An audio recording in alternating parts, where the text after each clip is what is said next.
Atong ang rumesbak, ibinuking ang totoong dahilan kaya iniwan niya si Gretchen Barreto.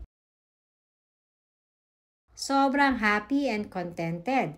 Yan nga ang masasabi ngayon ni Atong Ang sa piling ni Sunshine Cruz. At nitong nakaraang New Year's Eve nga ay dinapa nito si Sunshine Cruz kasama ang best friend niyang si Rufa Gutierrez at ang kanilang mga anak sa isang private villa sa Manila, Soler. Kung saan nga sila nag-spend ng kanilang New Year. Sa kabila nito ay hindi pa rin nawawala ang mga usapin sa dating naliling kay Atong Ang na si Gretchen Barreto. Madami kasing hindi maiwasang may kumpara kung anong klaseng relationship meron si Atong kay Gretchen at kung anong meron sa kanila ngayon ni Sunshine.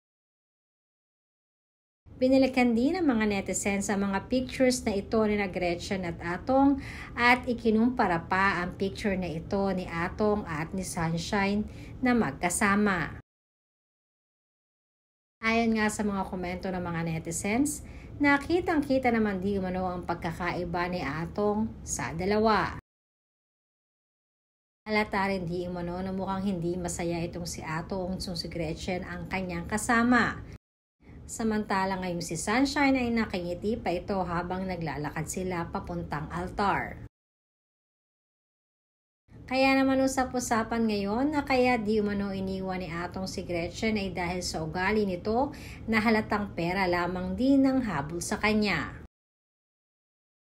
Na binaliktad naman ito ng kampo ni Gretchen at sinabing si Sunshine ang may ganitong bala kay Atong dahil sa daming anak ni Sunshine kaya na rin kailangan ng suporta at yaman nitong si Atong Ang.